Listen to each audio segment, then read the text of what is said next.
Just think about this for a minute. The one of the hospitals here in town, I'm not sure if it was George Washington MedStar?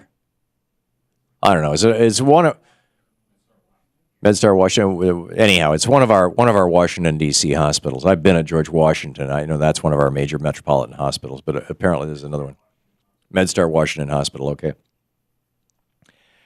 has historically treated. I mean, there are places in Washington D.C. where you can drive through open air drug markets. There are neighborhoods in Washington D.C. where you can drive through and have a fairly high level of confidence that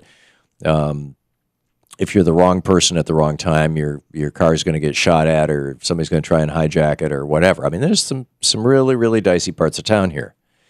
Not a lot of them, but there are here, and there were a lot more of them several decades ago. And and in some ways, in some places, it's getting worse as 30 years of Reaganomics sinks in, and the poor get even poorer.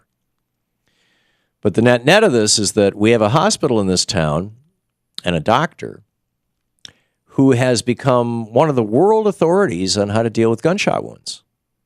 So much so that when doctors who join the military, or who joined the military and got their MDs in the military, when they're about to deploy to war zones, when they're heading off to Iraq or Afghanistan, they do a couple of rotations in this hospital to learn from is it Janice Orlowski, from Dr. Janice Orlowski, her and others there, the head trauma surgeon there, how to deal with gunshot wounds. I mean, we're so expert at it here, right? I'm sure there's a similar hospital in Chicago that probably soldiers deploying out of that area go to, and others around the country.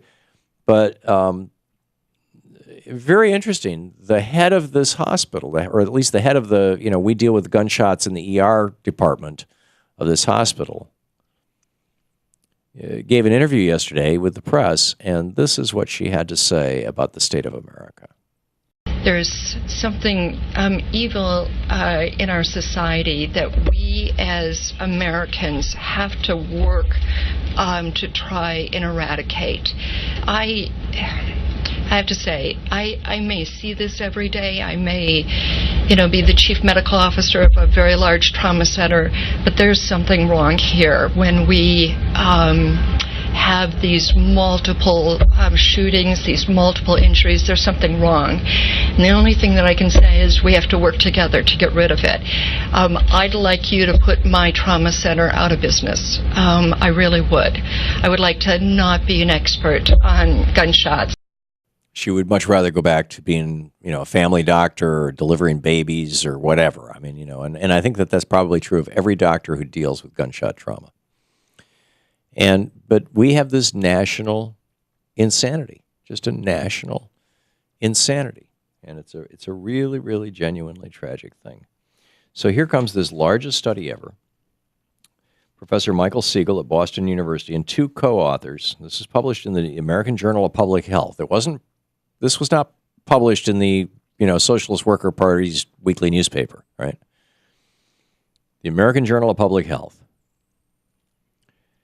And Stiegel and his colleagues compiled data on firearm homicides, Zach Beaucamp writes over at thinkprogress.org, from all 50 states over a 30-year period, right, from the first year of the Reagan administration until 2010. So basically, this is the legacy of Reaganomics. By the way, if you look back before Reaganomics, not so many gunshots, not so many mass murders. I'm not sure if this has to do with Reaganomics. This has to do with the exploding proliferation of guns. This has to do with the exploding proliferation of SSRI drugs, or the toxic soup of all three.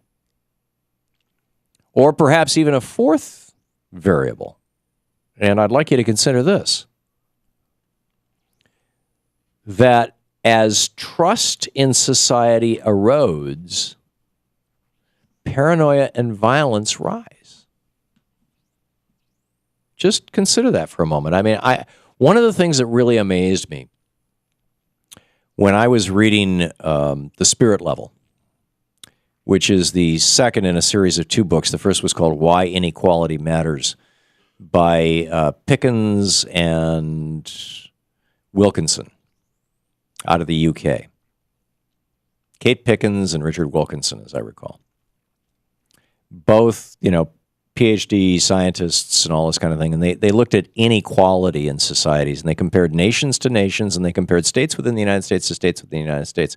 And what they found was that the greater the level of inequality, the inequality being the spread between the rich and the poor, high levels of inequality, lots of rich, lots of poor, not many people in the middle. Low levels of inequality would be lots of people in the middle class and not so many poor, not so many rich, right? That the worse the inequality, the higher the levels of inequality, not just the predictable stuff, right? The predictable stuff, like, more poverty and more health problems and dental problems and psychiatric problems and broken marriages and child abuse. But there was actually less civic participation, less trust in other people. Genuine trust. People actually don't trust each other in more unequal societies. Pretty much regardless of social station. Obviously less happiness in the society. Even among the rich. And this thing about trust, and less of a feeling of social engagement, less of a feeling of participation, higher levels of teenage pregnancy, higher levels of STDs, all those social ills, they all track back to inequality. And when I read that, it was like, wow. So I think that's probably part of the soup, too. Ready availability of guns, high levels of inequality. You add all this stuff together, and what have you got? You've got America, post-Reagan. And if you look at the period from 1981 to 2010, the longest stretch of time ever studied, what they found what they called fixed effect regression. In other words, more guns, more murders. You're listening to the Thom Hartmann Program. Call 866-987-THOM. And for the racists out there that say, oh, no, it's all about the black ghettos, they factored out race. They took out race out of the equation. Still, more guns, more murders.